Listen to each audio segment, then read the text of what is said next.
Inilah acara yang ditunggu-tunggu. Acara yang penuh manfaat untuk kehidupan kita.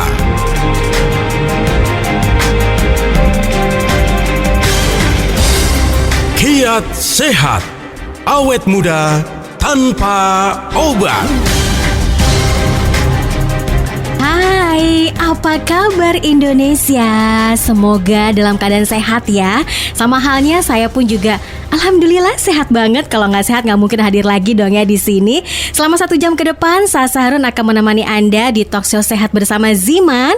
Seperti biasa, tidak sendirian. Ada Pak Nyoto yang sore ini nemenin saya sampai selesai. Selamat sore Pak. Selamat sore Sasa. Halo semuanya. Salam sehat bersama Ziman. Betul banget. Sehat ya Pak ya? Sehat dong. Seger banget loh hari ini. Emangnya mau kemana sih Pak? Kok kece banget? Iyalah. Mau ketemu saya jadi kece Jadi ya? ketemu Sasa harus kece-kecean dikit. Oke, untuk Anda yang mau bergabung yuk boleh langsung aja WhatsApp kita di sini di 081511103103 081511103103 dan untuk hari ini tema kita adalah penyakit emah. Saya rasa mungkin gak cuma saya aja yang pernah mengalami, Anda pun juga pernah mengalaminya. Kayaknya Mungkin semua orang deh ya. kayaknya siapa gitu. Rata-rata ada mah. Betul, apalagi kalau udah malam, Itu mah yang lain kayaknya ya. mah yang lain ya. Mungkin semua orang juga udah tahu mah itu apa gitu ya. Tapi secara jelas ya, langsung aja saya mau tanya sama Pak Nyoto. Mah yang sesungguhnya atau mungkin definisi dari mah itu apa sih Pak? Biasanya sih kalau orang secara umum aja deh ya, gejala penyakit yang rasanya nyeri, panas ya kan pada lambung, tapi penyebab variabelnya banyak ya, bisa karena ada luka terbuka pada lapisan dalam lambung ya. Disebut juga tukak lambung. Oke. Bisa juga karena infeksi dari bakteri Helicobacter pylori. Disebut Helicobacter itu karena memang mirip helikopter. Jadi Helicobacter pylori jadi bakterinya mirip helikopter, jadi disebut Helicobacter pylori, adanya di jonjot lambung. Oke. Dan juga biasanya ya kalau orang terbiasa konsumsi obat pereda nyeri yang di warung-warung namanya non-steroid anti-inflammation drug ya. Bahasa Indonesianya apa ya? Obat anti-inflamasi non-steroid gitu ya. Itu kalau konsumsi jangka panjang biasanya tukak lambung atau mah. Dan ini sakit umum di Indonesia karena menurut data pusat endoskopi ya, sekitar 7.000 kasus sakit mah setelah di endoskopi itu banyak. Dan Indonesia itu 85% kena dispepsia atau mah. Aduh. Kayaknya Jadi, mungkin gak cuma orang dewasa, anak-anak muda zaman sekarang mungkin juga gampang terkena mah. Salah Iyalah. satunya gejalanya mungkin karena stres kali ya. Betul. Penyebab utamanya karena beban pikiran, dan zaman modern itu orang modern itu beban pikirannya lebih banyak dibandingkan orang Kayaknya. zaman dahulu. Saya kesini aja udah kena macet, stres, Kesel gitu ya. Aduh, jangan-jangan telat gitu. Apalagi kalau misalkan lagi jalan-jalan ke suatu tempat nggak dapet sinyal Pak, nggak bisa wifi Iya. ya, itu stresnya luar biasa. Nggak bisa searching apalah gitu kan. Mau kepo-kepo nggak bisa, stres. Waduh. Nah itu dia, ngeliat tetangga beli mobil baru stres Pak. Oke, kalau untuk penyebabnya sendiri salah satunya adalah stres dan juga obat-obatan yang dikonsumsi yang tidak sesuai dengan fungsinya. Terus apalagi Pak penyebab dari mah tersebut? Penyebabnya sih banyak ya, tapi kita cerita gejalanya dulu deh. Oke, boleh. Ciri-ciri orang punya gejala mah itu seperti apa gitu ya. Biasanya tuh ada rasa panas dan terbakar pada perut bagian atas ya. Terus perutnya kembung-kembung. Jadi kalau di itu kayak gendang dung gitu ya. Mual aja bawaannya, pingin muntah, sering bersendawa atau buang gas, atau nggak bisa buang gas tapi perutnya kembung. Oke. Atau makanannya kembali keluar ke kerongkongan, reflux gitu ya. Kayak ada yang mau keluar gitu di dalam Cepat merasa kenyang ya. Rasa kenyang berkepanjangan setelah makan. Diare juga sakit mah. Oh, Kadang-kadang gasnya itu nggak bisa itu neken ke bawah, jadi buang-buang mencret Buang-buang gitu ya, air. diare gitu ya.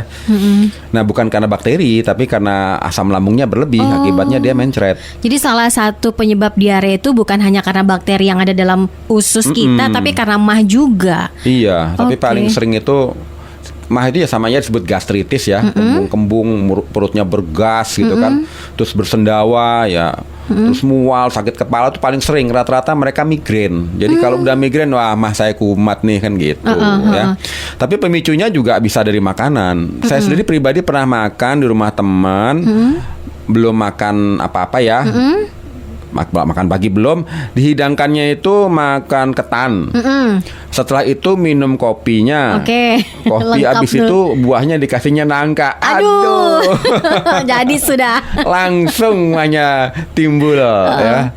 Apa yang waktu itu Pak Nyoto rasakan, perutnya panas kah, perih, atau mungkin seperti ada angin yang bergejolak di dalam lambung? Oh, kalau saya gejalanya tuh nyeri banget, mual, mau muntah, keluar keringat dingin dan sakit kepala. Oke. Waktu itu saya pengen cepat sembuh deh. Aduh, tolong beliin obat mah deh di warung. Hujan terus pula. Aduh.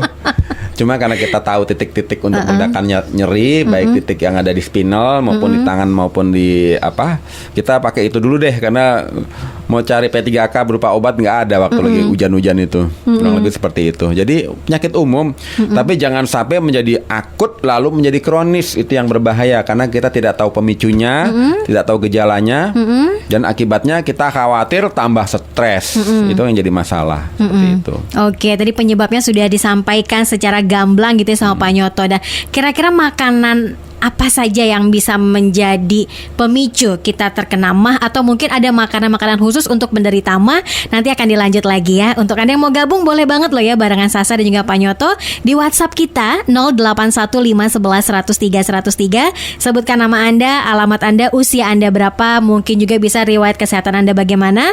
Langsung pertanyaannya apa? Sekali lagi di 081511103103. Kiat sehat, awet muda tanpa obat.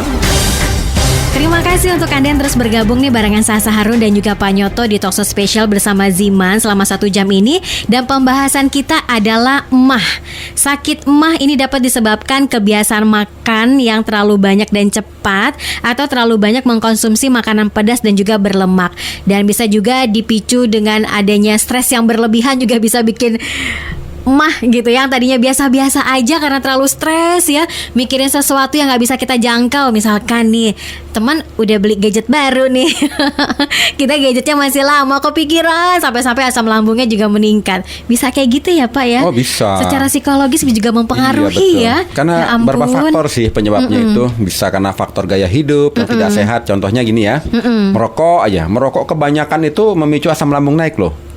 Konsumsi kafein itu nggak selalu kopi. Teh kental ya kafein. Oke. Coklat yang mengandung kafein. Yes. Cola yang mengandung kafein. Nah, kalau berlebihan asam lambung kita otomatis diproduksi berlebih. Konsumsi alkohol, bir gitu kan, minuman bersoda terlampau banyak, itu juga pemicu MAH. Termasuk tadi makan terlalu cepat gitu ya. Yang dimakan kebetulan makan daging, makan sate lah, makan sate kambing, mestinya dikunyahnya halus kan daging kan. Selama 38 gigitan gitu ya. Kunyah. Tergantung umur. Iya Kalau udah sih. 50 kali kunyahan ya. Ini begitu makan daging langsung ditelan gitu. Kunyah 10 kali langsung telan. Akibatnya apa? Asam lambung diproduksi lebih, karena untuk menghancurkan daging dia mesti mengeluarkan asam lambung lebih banyak. Betul. Jadi makan terlalu cepat, ngunyahnya nggak banyak, pasti asam lambungnya naik. Termasuk tadi konsumsi yang pedas-pedas, yang berlemak-lemak, berminyak-minyak. Kemudian konsumsi makanan buah-buahan yang bergetah. Apa aja tuh Pak? Nangka, cempedak, Oh. pisang raja, pisang Ambon juga kali ya. Pokoknya yang bergetah deh, buah-buahan bergetah itu bisa memicu asam lambung kita meningkat, akibatnya kita menderita sakit MAH. Gitu. Iya sih, pengalaman saya kalau lagi makan kebanyakan pasti langsung pusing, karena mungkin itu kali ya, asam lambungnya naik. Iya. Kalau makan banyak, saya suka makan 2 piring kan sekali makan. Nah itulah berlebih, jadi asam lambung Berlebihan. diproduksi berlebih, akibatnya kita termanifestasi penyakit MAH. Ya, jadi penyakit itu juga diantara salah satu penyakit MAH gitu ya, kan, yang namanya GERD. GERD itu karena kita punya sphincter, cincin di atas lambung itu yang kerjanya menutup. Habis kalau kita sudah makan, lambung penuh, biasanya dia katupnya menutup, berupa katup. Nah kalau katupnya sudah lemah, akibatnya asam lambung naik ke esofagus atau ke kerongkongan, terjadilah iritasi, inflamasi di kerongkongan, di esofagus sampai ke mulut. Rasanya pahit, asam. Nah itu udah gejala GERD ya. Kadang-kadang rasanya seperti nyerinya itu seperti dekat jantung, jadi disangkanya sakit jantung, padahal GERD bukan gitu ya. ya. Nah itu juga dari kondisi MAH yang kronis. Oke. Nah kalau dari jenisnya MAH itu ada yang kronis dan juga ada yang akut gitu ya. Nah Iya. resiko dari MAH itu bisa kemana aja nih Pak dalam tubuh kita? Apakah bisa tadi bisa terkena jantung, atau mungkin juga bisa kena ke paru-paru atau ke bagian tubuh mana gitu? Ya, sebenarnya kalau kita mah kronis itu akan merusak sistem metabolisme kita. Contohnya aja begitu, kalau kita udah sampai kena ke GERD, kita punya katup yang ada di lambung bagian atas itu sudah longgar, asam lambung naik ke jalur kerongkongan, nanti kerongkongan kita inflamasi, akibatnya timbul luka parut. Oh. Nah, luka parut itu karena sering naik asam lambungnya ke kerongkongan. Nah, begitu luka parutnya itu lama-lama membesar, akibatnya saluran kerongkongan kita mengecil, jadi makan susah. Oh. Iya. Oke. Nah, untuk bisa meredakan asam lambung yang sudah tinggi itu bagaimana, Pak? Nah, yang paling penting tadi kita harus tahu pemicunya ya, dan kita harus hindari pemicunya dari faktor gaya hidup yang tidak sehat.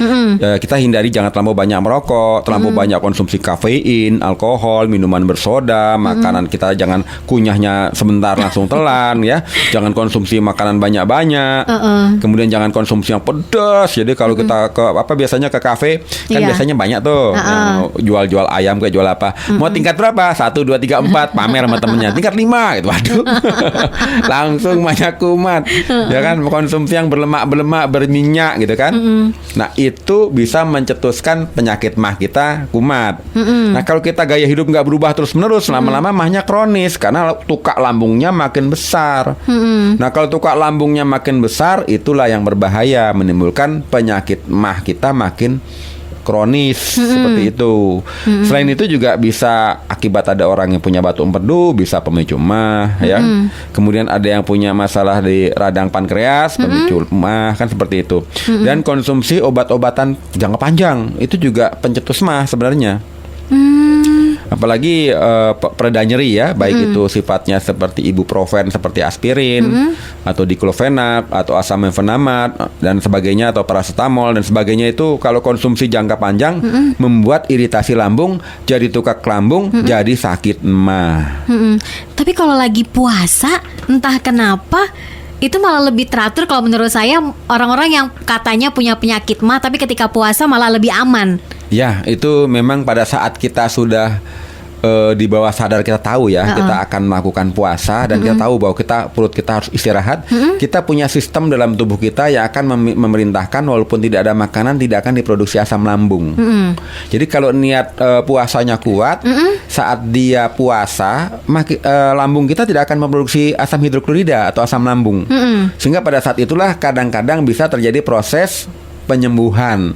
Tapi kalau niat puasanya ikhlas, kalau separuh-separuh ya kumat juga. Oke, masih panjang nih waktu kita untuk ngobrolin seputar mah. Yang mau konsultasi, mungkin Anda saat ini sedang menderita mah, atau mungkin beberapa hari ini kok mahnya sering kambuh, sudah minum ini kok tapi nggak bisa reda juga. Gimana caranya? Bisa konsultasi langsung sama Pak Nyoto di WhatsApp ya, di 081511103103, 081511103103. Sebutkan nama Anda, alamat Anda, kemudian usianya berapa, dan apa sih pertanyaannya, dan apa yang mau dikonsultasikan sama Pak Nyoto. Dan kita akan kembali lagi setelah yang satu ini. Kiat sehat, awet muda tanpa obat. Kita masih ngobrolin seputar mah. Yuk, yang mau konsultasi, mau tanya, mau tahu lebih lanjut lagi, silakan ya di WhatsApp 081511103103, dan Anda masih ditemani Sasa Harun dan juga Pak Nyoto.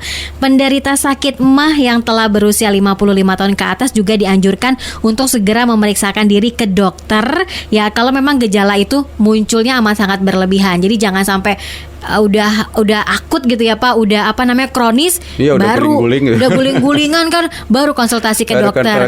Konsultasi ke dokter. Nah, itu dia kan ada pepatah yang mengatakan lebih baik mencegah daripada mengobati. Jadi sebelum terjadi atau mungkin belum terlalu parah, ya udah dicegah dong biar nggak terlalu berlebihan. Tapi gimana cara untuk pencegahannya? Gimana dong Pak? Ya, pertama kita kalau konsumsi makan bagi yang udah kena mah ya, makannya kalau bisa dalam porsi kecil sehingga beban lambung nggak kerja berat. Tapi kalau masih masih belum kenyang ya konsumsi lagi, tapi jumlahnya kecil dan kunyahnya yang rutin, yang Oke. banyak lah istilahnya ya. Sehingga begitu halus kerja lambung nggak berat karena nggak Iya. perlu keluar asam hidroklorida atau asam lambung demikian banyak, udah bisa dicerna. Jangan kayak ular mentelan aja. Ya, kebanyakan kita merasa diri kita ular gitu Iya. ya. Jadi makan langsung telan gitu kan. Kemudian hindari makanan yang kadar asamnya tinggi ya. Udah tahu apa namanya, belum makan pagi seperti saya, makannya ketan, Kopi. minum kopi, Kasih terus nangka. pakai nangka, konsumsi jeruk, aduh langsung deh ya. Kemudian hindari konsumsi yang kafeinnya tinggi, jangan ngopinya sampai banyak-banyak atau tehnya kental. Buka puasa bukannya apa dia cari coklat pakai Iya. kopi, aduh. Kasian deh ya. Batasi makanan yang pedas-pedas, banyak lemaknya. Udah makanannya enak, yang lemaknya banyak, berminyak, pedas pula. Waduh, Tapi itu kalau- pemicu. Kalau nasi juga ini nggak sih Pak? Maksudnya kita orang Indonesia kalau belum makan nasi itu kan dibilangnya belum makan. Untuk Iya. para penderita mah memang harus benar-benar makan nasi atau bisa diganti dengan yang lain? Ya kalau sebenarnya kalau nasi masih lebih walaupun sama-sama jelek ya. Jadi pilihan yang terjelek dari yang jelek. Lebih bagus nasi daripada roti putih. Oh. Karena roti putih itu juga sudah banyak bahan kimia pengawet, pelembut, pelunak, pemutih dan sebagainya. Kalau nasi paling banyak karbohidratnya aja, indeks glikemiknya tinggi.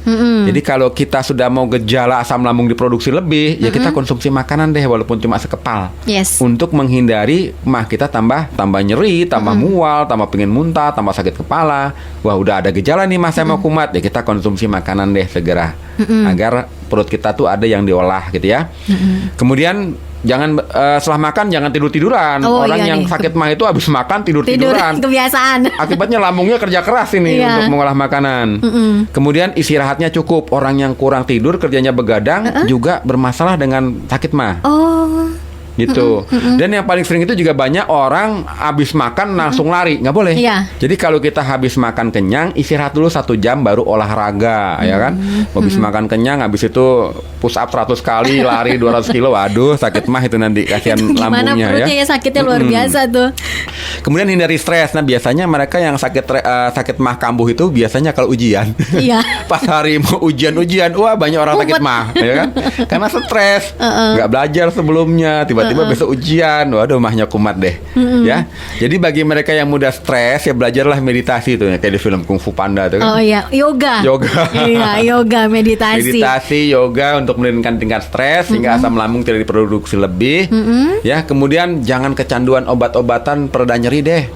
Itu membuat iritasi lambung. Seperti itu. Jadi itu solusinya kalau kita ingin tercegah dari penyakit mah. Jadi tahu dulu pemicunya. Dan gaya hidup harus gaya hidup yang sehat. Yang sehat. Seperti Nah, itu. ada beberapa orang juga yang mengatakan kalau mahnya kambuh, konsumsi makanan-makanan manis itu benar atau mitos? Sebenarnya yang paling bagus itu ya madu. Oke. Ya, kalau makanan manis itu cuma karena orang itu kan kalau sakit mah mulutnya biasanya asam dan Iya, pahit. betul. Jadi bagi mereka yang mungkin untuk menetralisir konsumsi yang manis seperti itu. Ya paling bagus sih dari yang manis-manis itu madu untuk netralisir mah karena dia mengandung enzim yang juga fungsinya untuk netralisir asam lambung yang sudah berlebihan. Karena Jadi- sifatnya dia alkali yang namanya madu itu. Jadi manisnya itu dari madu ya. Lebih bagus Lebih seperti bagus itu. dari madu. Tapi kalau misalkan pakai teh manis, kan sedangkan teh aja banyak mengandung kafein. Lambung, maksudnya penyakit mah harus menghindari yang namanya kafein. Terus ketika lagi mahnya kambuh, diminumin teh manis. Ya teh peppermint aja deh, ada teh peppermint, teh chamomile ya kan. Itu Teh lebih- hijau Teh tetap hijau jangan jangan teh ya? hijau kafeinnya tinggi. Oh, oke. Akibatnya tambah parah dong mahnya. Oh ya, Oke baiklah. Nah. Terus apa dong? Ada nggak sih Pak? Kan tadi obat dihindari lah ya, obat-obatan kimia. Terus ada nggak sih yang bahan-bahan herbal gitu yang bagus untuk penderita mah? Oh iya, kita konsumsi timun itu juga untuk meredakan mah. Oke. Timun, kemudian konsumsi Air- aloe vera, lidah buaya, itu diambil gelnya, dikonsumsi itu meredakan sakit mah. Oke, air jeruk nipis. Air jeruk nipis pada saat belum kena mah ya. Oke. Jadi Ha-ha, pada ha-ha. saat pagi-pagi konsumsi jeruk nipis, walaupun sifatnya asam, tapi Pakai tidak asam. membuat memicu mah. Asam basah itu ya Iya. sifatnya ya. Di dalam dia jadi basah. Oke. Kemudian konsumsi kunyit. Kalau dia mau kunyit diparut, diperes, campur madu itu obat mah herbal yang efektif daripada Oke. obat-obat pereda nyeri ya. Ha-ha, ha-ha. Kemudian konsumsi apa tadi ya, kunyit, udah temulawak juga bisa. Temulawak, ya. kunyit, timun, lidah buaya, kacang hijau. Oh, kacang hijau. Oke. Jadi kita kalau suka makan bubur kacang hijau, bikin bubur ya. Tapi jangan pakai gula kalau bisa, walaupun rasanya seperti sereal. Itu juga untuk meredakan sakit mah dan menyembuhkan sakit mah.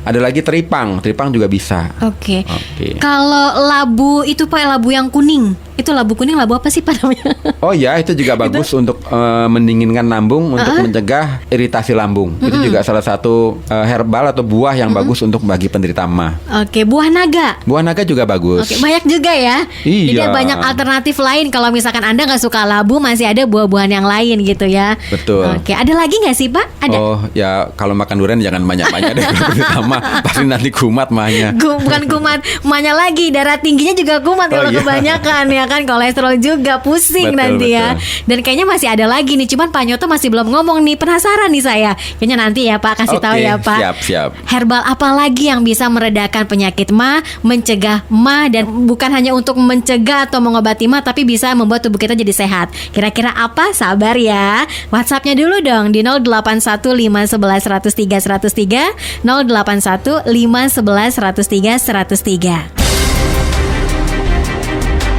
Kiat sehat, awet muda tanpa obat. Mungkin gak cuma saya aja penasaran, Anda pun juga penasaran. Kira-kira ya Pak Nyoto mau kasih tahu apa ya? Tadi kan sebelum break Pak Nyoto bilang masih ada ya solusi yang akan ia berikan untuk para penderita mah. Terus juga untuk mencegah, gak cuma hanya bisa mencegah tapi juga bisa menyehatkan tubuh kita. Nutrisi apakah itu, makanan apakah itu? Tadi dia bilang buah bukan ya, sayuran bukan juga. Apa dong Pak ini namanya Ya, Pak? jadi bagi masyarakat modern nih, kan segala sesuatunya maunya instan. Betul. Nanti, waduh Pak, kalau saya marut-marut kunyit repot juga ya. Gitu. Jadi apa solusinya? Nah, saya cuma cerita dulu betapa bahayanya kalau kita hanya mengandalkan obat-obatan antasida. Ini saya baca dari buku karangan Dr. Hiro Mishinya, judulnya The Miracle of Enzyme. Dia mengatakan mereka yang punya sakit mah, kecanduan konsumsi antasida atau obat mah gitu yang biasanya di warung-warung apapun mereknya.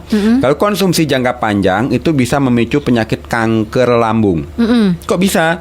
Karena pada saat asam lambung diproduksi lebih, semua obat antasida itu akan menetralisir karena kandungannya sangat alkali. Sehingga yang tadinya lambung kita asam, begitu kena antasida jadi bukannya over acid tapi over alkali. Tadinya kelewatan asam menjadi kelewat basa. Pada saat kondisi lambung kita basa, yang namanya bakteri Helicobacter pylori itu berkembang pesat.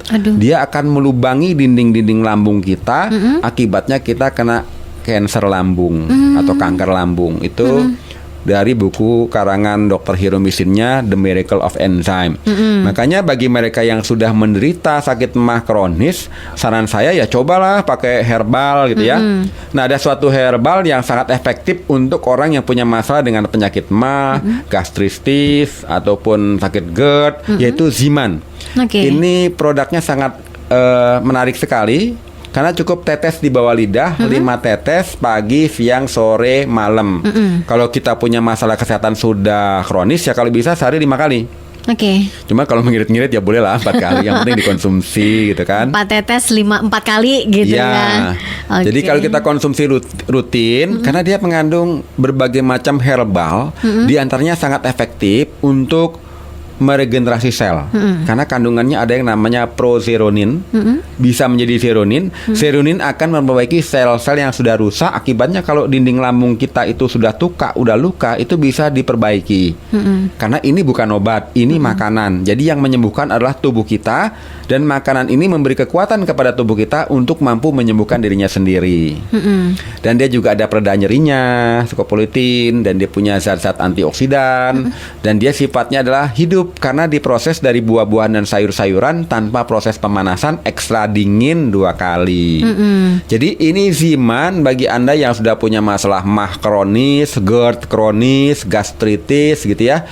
Konsumsinya rutin pagi, siang, sore, malam kalau perlu.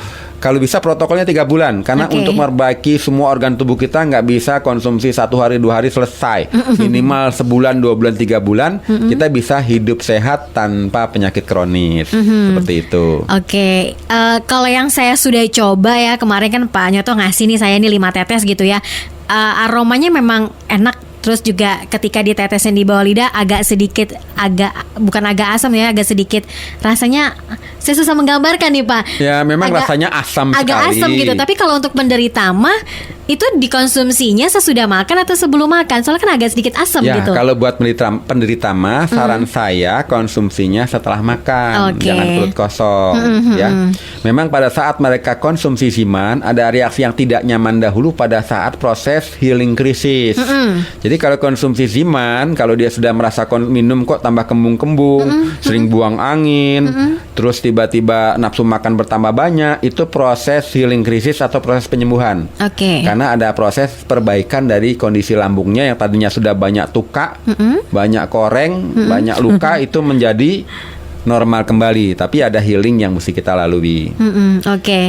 Kalau diteteskan ke dalam air itu oke juga ya Pak ya? Boleh, untuk penderita teteskan mah di bawah ya? air 5 tetes atau 10 tetes, kita konsumsi airnya juga boleh.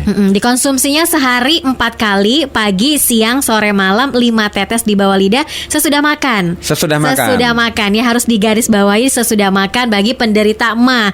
Tapi kalaupun misalkan Anda pengen menjaga metabolisme tubuh Anda tetap oke, sebelum makan juga oke gitu ya? Ya, jadi kalau memang tidak punya masalah dengan MAH, ya sebelum makan boleh. Tapi yang menarik adalah sebaiknya kalau benar-benar pingin puas, kita sebelum konsumsi kita cek dulu dong. Kita punya kondisi kesehatan kita, kadar kolesterol, kadar gula darah, tekanan darah, kadar asam urat, kalau perlu kreatinin, albumin, metilguanidin semuanya dicek. Konsumsi rutin pagi, siang, sore, malam, padahal tujuannya untuk MAH. Nanti jangan kaget kalau kolesterol kita menuju normal, tekanan darah menuju normal, kadar gula menuju normal, asam urat juga menuju normal. Apalagi kalau kita peduli dengan kesehatan, kita konsumsi makanan yang sehat, bukan makanan junk food atau makanan yang siap saji. Siap saji, dia banyak ininya. Ya? Banyak racun ya. Banyak racunnya. Jadi tidak hanya bisa mengobatin mah, bisa juga bisa menurunkan kadar kolesterol, diabetes, kemudian asam urat. Kan jadi enak ya Pak ya. Cuma dalam 1 botol bisa menyehatkan tubuh kita. Boleh langsung dipesan ya di Tokopedia atau mungkin juga di Bukalapak atau di radio-radio kesayangan Anda.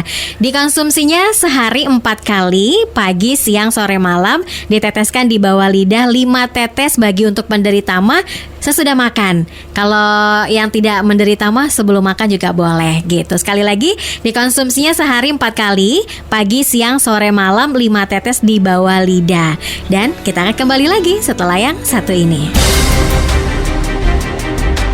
Kiat sehat, awet muda tanpa obat. Ini WhatsApp yang masuk luar biasa banyak banget ya, karena mungkin yang mengalami MAH nggak cuma saya, tapi banyak orang walaupun cuma sekali 2 kali setidaknya pernah lah ya mengalami yang namanya MAH. Di 081511103103, 081511103103. Ini ada seorang ibu usianya 39 tahun, 3 bulan terakhir ini katanya badannya sering kesemutan, kemudian migrain, terus juga karena suka sesak nafas. Apakah itu salah satu ciri-ciri menderita MAH? Ya sebenarnya itu variabelnya banyak, tapi bisa jadi masuk ke dalam ciri-ciri sakit MAH. Cuma kalau yang sakit kesemutan itu bisa jadi dia anemia, bisa jadi kekentalan darah, bisa jadi gula darahnya tinggi, bisa jadi kurang vitamin B12, atau bisa jadi kurang mineral. Cuma kalau sering migrain, terus tiba-tiba dia sesak napas ya, itu bisa jadi karena asam lambungnya naik ke kerongkongan, ke esofagus, jadi reflux. Jadi akibatnya memicu sakit kepala, mual, bersendawa, kemudian nyeri di ulu hati, dan itu inflamasi peradangan sampai ke kerongkongan kita. Itu bisa jadi sampai kita sesak nafas. Kadang-kadang batuk nggak sembuh-sembuh. Iya. Kasih obat batuk kok nggak sembuh-sembuh. Kasih obat MAH sembuh. Aduh, ternyata itu baru asam lambungnya naik ke kerongkongan, atau sebut juga penyakit GERD. Itu pernah saya alami Pak. 3 bulan saya batuk nggak sembuh-sembuh. Kan ada istilahnya batuk 100 hari kan. Terus saya ke dokter, ketika periksa kata dokter ini sebenarnya batuknya bukan karena karena gatal tenggorokan, tapi memang dari asam lambungnya yang tinggi, akhirnya dikasih obat mah. Iya. Dan saya baru tahu, oh ternyata batuknya saya itu karena dari mah. Ya gitu. sekarang pakai itu aja deh, makanan ya, bukan obat ya. Jadi Ziman itu makanan, kita tetes 5 tetes di bawah lidah pagi, siang, sore, sebelum tidur. Mau 5 kali, mau 6 kali juga boleh ya kan, kalau pengen cepat sembuh. Dan kita konsumsi rutin, nanti semua mah kita yang sudah penyakit mah kita yang sudah kronis itu bisa kembali menuju normal. Karena tubuh kita punya apa namanya regulasi untuk menyembuhkan dirinya sendiri. Yang penting kita kasih bahan bakunya, ya salah satunya makan adalah Ziman bio antioksidan tingkat tinggi tersebut. Ziman dikonsumsi secara rutin dan juga teratur. Sehari 4 kali boleh, 5 kali, 6 kali diteteskan di bawah lidah. Kemudian ini ada Dahlia, usianya 21 tahun. Jadi setiap pagi bangun tidur selalu terasa mual, dan ketika muntah yang keluar cuma cairan warna kuning. Nah, apakah itu juga termasuk mah yang asam lambungnya tinggi? Ya itu bisa jadi morning sickness juga ya. Tapi bisa juga memang setelah bangun pagi mungkin minum kopi atau minum teh, akibatnya asam lambungnya diproduksi lebih, bisa. Akibatnya dia mual sampai keluar cairan kuning-kuningnya ya. Nah itu biasanya mah. Dan biasanya orang yang sakit mah itu gejalanya kayak orang masuk angin juga. Jadi udah telat makan, orang bilang masuk angin. Iya. Waduh, saya telat makan nih, masuk angin. Kenapa? Mual, pingin muntah. Jadi kalau nggak dimuntahin nggak sembuh. Sakit kepalanya luar biasa. Iya, memang Pak. Aduh, mau minum obat pun nggak mempan, mau dikerokin nggak mempan. Kalau dia apa kan, dimuntahin dulu deh. Iya. Habis muntah baru sakit kepalanya Hilang, sembuh, ya kan? Nyeri-nyeri lambungnya sembuh. Tapi waktu dimuntahkan kenapa demikian pahit? Karena asam lambung kita berlebih. Itulah yang disebut penyakit mah, ya kan? Ya penyebabnya banyak lah ya. Jadi kalau bangun pagi stres ya bisa jadi mah juga ya. Jadi yang paling penting untuk menghindari seperti tadi ya kita konsumsi Ziman pagi, siang, sore, malam.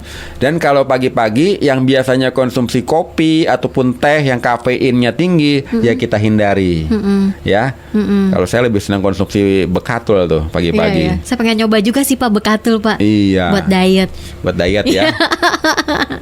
Oke, mungkin ada pertanyaan lagi. Yes, ini dari Neni ya. Dia ada di daerah Jakarta Pusat. Hamil usianya 12 minggu, tapi selama hamil sering banget merasakan sakit mah gitu. Ya. Emang bisa ya Pak, lagi hamil sakit mah tuh bisa ya? Karena begini, waktu hamil bawaan hormonnya kan jadi nggak nafsu makan. Pada saat tidak nafsu makan itu, kalau tidak dipaksakan untuk makan, otomatis pada saat lambungnya bekerja tapi dalam kondisi kosong, tukaknya udah ada, otomatis lambung lagi meremas-remas tanpa ada makanan, akibatnya apa? Ya mahnya kumat. Jadi walaupun kalau ada, biasanya memang sih bawaan orang hamil ada yang nggak mau makan, dipaksakanlah makan walaupun sekepel agar asam lambungnya tidak naik ya. Dan kalau bisa konsumsi makanan-makanan yang sehat ya. Nah bagi mereka yang sudah punya masalah seperti itu, jangan lupa konsumsi Ziman pagi, siang, sore, malam gitu ya. Sehari 4-5 kali tetes di bawah lidah. Kalau enggak ya tetes di bawah di dalam aqua. air. Nah banyak orang bilang, Pak Ziman itu kan rasanya asam. Nah nanti kalau yang mencoba tuh pasti rasanya asam. Lalu pada bilang kalau asam nanti bisa memicu asam lambung enggak? Kan seperti itu. Jadi yang namanya rasa itu ada 4. Ada rasa yang menyembuhkan, ada rasa yang membuat kita sakit. Rasa yang membuat kita sakit itu adalah rasa, tahu nggak rasa yang membuat kita sakit? Rasa apa? Rasa manis. Rasa manis. Kalau kita konsumsi yang manis-manis bisa kena penyakit diabetes. Oh iya, diabetes. Oke. Ya, jadi kalau kita konsumsi manis-manis jangan kaget, bisa kena diabetes. Kemudian rasa apa lagi? Asin. Rasa asin bikin hipertensi. Tapi yang bisa menyehatkan ya rasa pahit. Cuma bagi yang mah jangan perut kosong konsumsi yang pahit ya. Nanti bisa termanifestasi mah karena mau nggak mau tubuh produksi asam lambung. Jadi walaupun rasa pahit itu bisa menyembuhkan karena semua jamu rasanya pahit. Betul. Dan herbal yang berkhasiat juga rasanya pahit. Juga rasanya asam, seperti jeruk nipis, belimbing wuluh, ya banyak asam-asam itu bisa menyehatkan. Jadi kita konsumsinya jangan perut kosong. Oke, diisi dulu. Ya. Minimal ya 2 sendok makan gitu ya. Boleh, makan bubur. Ya. makan bubur kacang hijau. Iya, bubur kacang Karena hijau. Kacang hijau untuk memperbaiki fungsi lambung. Betul. Tapi nih yang hamil ini boleh Pak mengkonsumsi Ziman itu aman untuk bagi yang aman hamil? sekali. Oke. Pertama dia bukan obat ya. Ini kan makanan dari saripati buah-buahan yang memang antioksidannya tinggi karena di dalamnya ada delima. Kemudian ada apple, ada anggur, ada noni, ya, dan ada kurkuma. Banyak sekali yang fungsinya untuk memperbaiki fungsi metabolisme tubuh kita, seperti itu. Jadi aman ya untuk ibu yang tadi sudah WhatsApp yang hamil tiba-tiba mahnya kambuh, aman. Jadi jangan khawatir, konsumsi Zimannya secara rutin dan juga teratur sehari 4 kali pagi, siang, sore, malam. Bisa 4 tetes, 5 tetes atau mungkin mau 10 tetes ya.